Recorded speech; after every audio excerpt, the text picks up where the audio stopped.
Welcome back. I'm reading a book which, you know, if you're very young, you probably don't know what these are. It's before we had computers and tweety things. We used to have books. We'd open them and read things. LOL. Anyway. My first guest tonight is a big giant star, and he's a comedian. He's the author of this new book, which I pay a lot of attention to. As you can see, it's How to Really Stink at Golf. No, it's How to Really Stink at Work. Why did you put up Really Stink at Golf up there? That's why I never read these things, because they're never right. Every time I read it, it's wrong.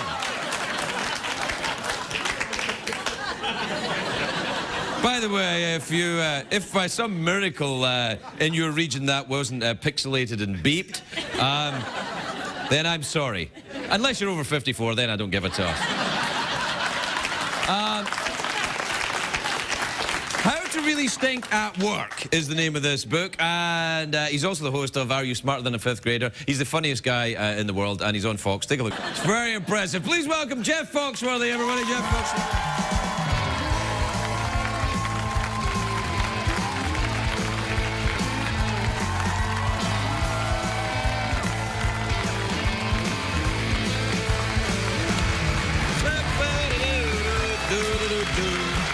Hey, Jeff. Hey, How Craig. are you? I'm great, you? Good. I'm sorry that I called the book How to Stink at Golf. The one I wrote last year was How to Really Stink at Golf. I know, that's the one I was thinking about. Yeah, right. But it's good.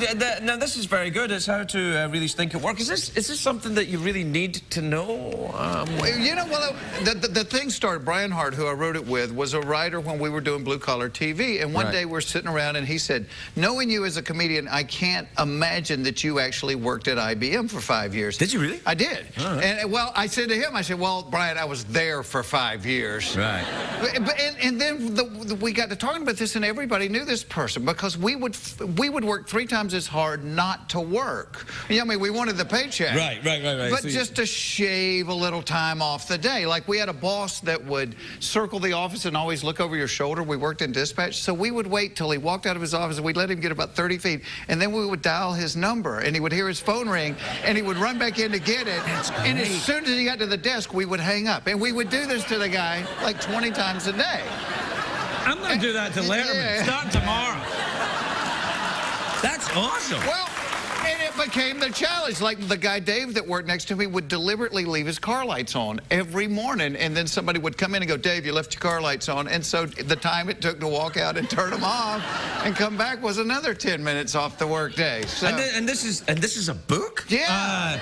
Is this legal? Well, you know, when I started writing it and I would share it with friends, everybody would go, I've worked with that person. Oh, yeah. But you don't want to get fired because you need the paycheck. So yeah, no, you don't. got to create the image that you may not be quite stable as well. You know, like, I get have that. a big snake mug on your desk or something. Do you like that? Yeah, that's nice. You live in Georgia, don't you? You get snakes there. Yeah, we do get snakes. Well, there. yeah, Like that kind of snake. I don't like snakes. Oh, really? You don't like snakes? No, the last time I was at I have a farm just south of town, and we were moving some concrete. Farm? Not a snake farm, but I was moving a thing, and then there was like one of those under it, and only my laundry man knows for sure how scared I really was. Was it a rattlesnake? Yeah, it was a rattlesnake. Well, see, I came across a rattlesnake out in the Hollywood Hills once. I was walking around. I was, you know, going through dumpsters, and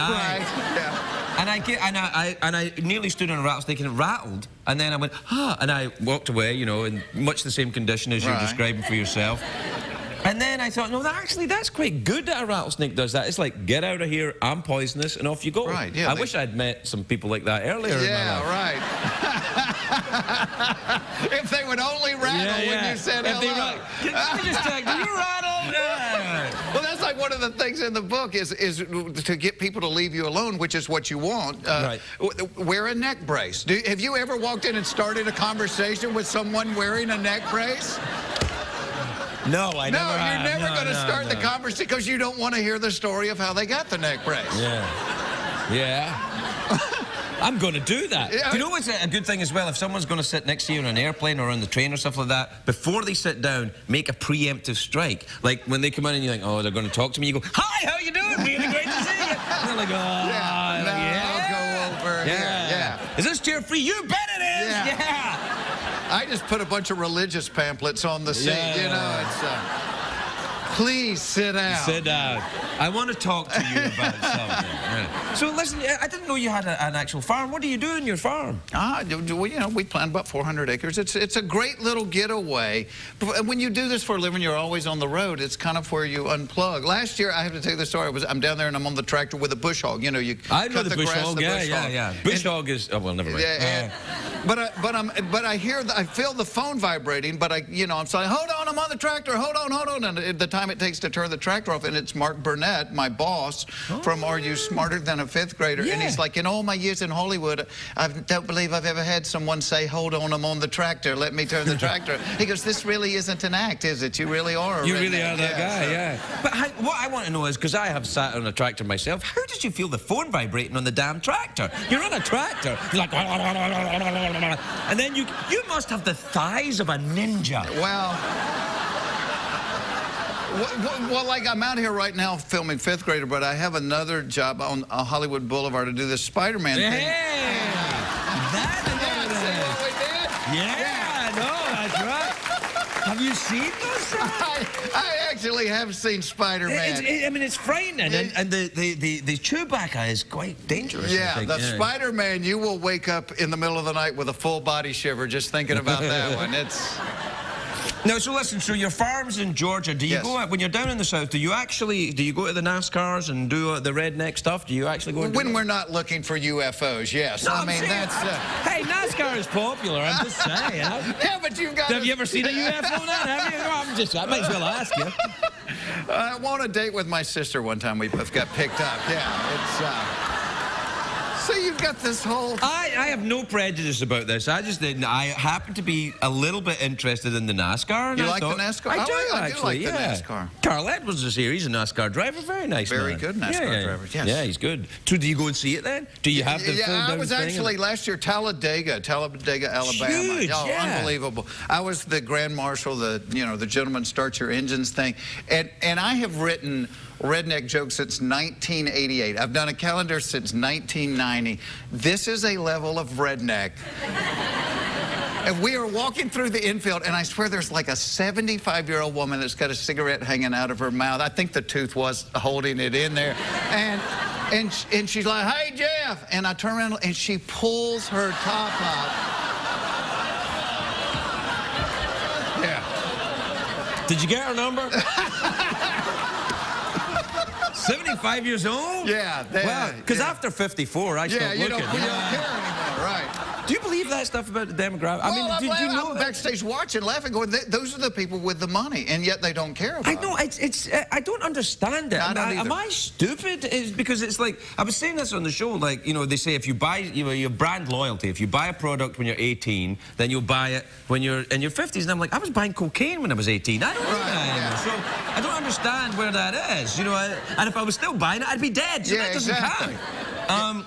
I don't do you still buy the same stuff you bought when you were 18 years old? I don't think so. No. I mean, even, like shaving cream and things, you're like, I'm tired of it. You just go find the new stuff. The it's new shaving for cream. the sensitive skin. Really? What shaving cream do you use, Dad?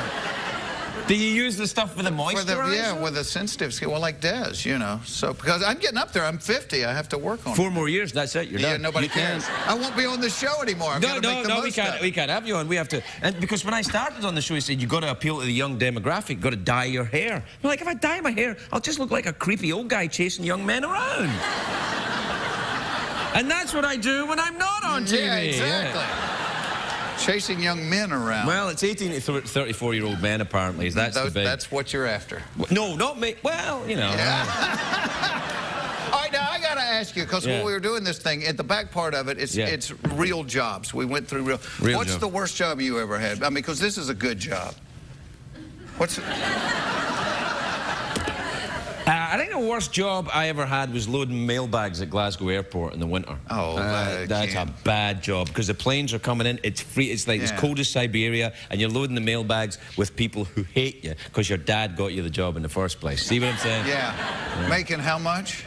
Ooh, I think the equivalent would be about $5 or $6 a day. Yeah. Yeah. When I was in high school with Six Flags, you know, kind of like the Six Flags over Georgia, and my best friend talked me into going to work there because he said we were going to work at the log ride and that it was going to be like the perpetual wet T-shirt contest all summer long. Yeah, absolutely. So we go down there and sign up. Needless to say, we didn't get the log ride. No. He had to wear this horrible French beret and shovel M&Ms into the little bags, and I sewed names on sailor hats. And we were doing the whole thing to meet girls. Girls will not talk to a guy sewing names on sailor hats. And then we would pass the guys from the log ride, and they were like, Pamela Anderson was here this morning in a linen shirt. That 71-year-old woman from Talladega. She's here every day. Yeah, that's the guy I got. We got to go. Jeff, it's always nice to see you. It's always nice to see you.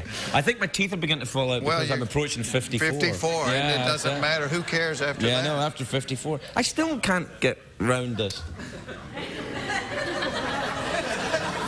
Are you on the phone while I'm talking to Jeff Foxworthy? He is. Did you hear him on the phone? Yeah, he's on the phone. What are you doing on the phone? It's Jeff Foxworthy. This is not the usual crap we have here. I can't believe it.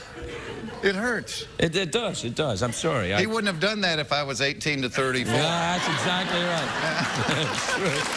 Jeff Foxworthy, everybody. We'll be right back.